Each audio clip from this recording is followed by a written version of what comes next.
السلام علیکم دوستو، قربانی کرنا یا اللہ کی راہ میں جانور ذبح کرنا ایک عظیم عبادت ہے، لیکن اکثر دیکھنے میں آیا ہے کہ نادانی، جلدی اور لاپرواہی کی وجہ سے ہم ذبح کے دوران کچھ ایسی غلطی کر بیٹھتے ہیں جس سے جانور کو شدید تکلیف ہوتی ہے اور ہماری قربانی کے آداب بھی متاثر ہوتے ہیں۔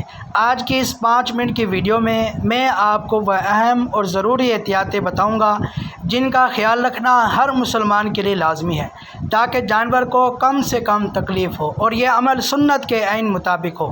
ویڈیو کو آخر تک لازمی دیکھیے گا کیونکہ ایک چھوٹی سی لاپرواہی بڑے نقصان کا سبب بن سکتی ہے۔ سب سے پہلے اور بنیادی احتیاط چھری کا تیز ہونا۔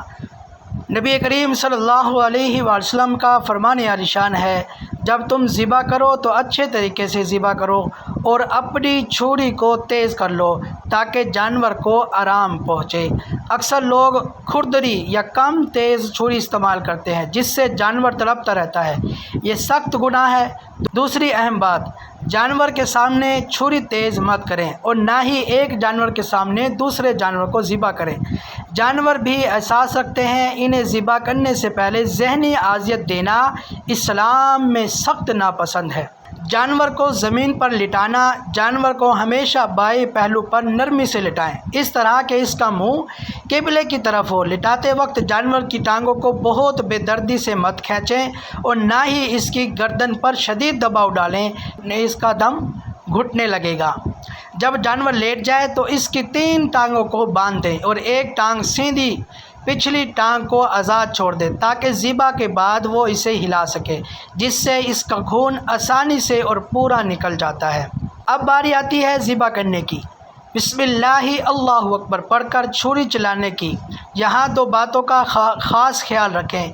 پہلی بات، ذبح کرتے وقت سانس کی نالی، خوراک کی نالی اور خون کی 2 بڑی رگیں جنہیں شارک کہا جاتا ہے، ان چاروں یا کم از کم 3 رگوں کا کٹنا ضروری ہے۔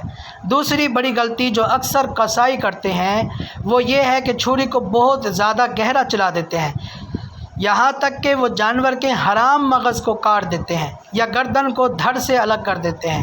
یاد رکھیں، جب تک جانور پوری طرح ٹھنڈا نہ ہو جائے گردن کو الگ کرنا یا حرام مغز کو چھیڑنا سخت منع ہے، کیونکہ اس سے جانور کو شدید ترین تکلیف ہوتی ہے۔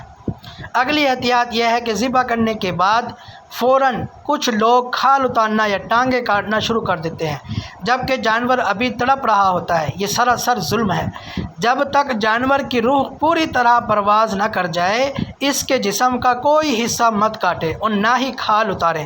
جب جانور بالکل ٹھنڈا ہو جائے تو اس کی ٹانگیں ہلنا بند ہو جائے تب اگلا کام شروع کریں، اس سے گوشت بھی صاف رہتا ہے اور جانور بھی تکلیف سے بچ جاتا ہے۔ دوستو، یہ تھی وہ چند بنیادی باتیں جن پر عمل کر کے ہم اپنی قربانی اور ذبح کے عمل کو سنت کے مطابق بنا سکتے ہیں۔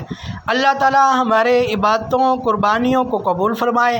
اگر آپ کو یہ معلومات پسند آئی ہو تو اس ویڈیو کو لائک کریں، اپنے دوستوں اور خاص طور پر قصائی بھائیوں کے ساتھ شیئر کریں تاکہ سب کو یہ احتیاطیں معلوم ہو سکے، اور ہاں، ہمارے چینل کو سبسکرائب کرنا مت بھولیے گا۔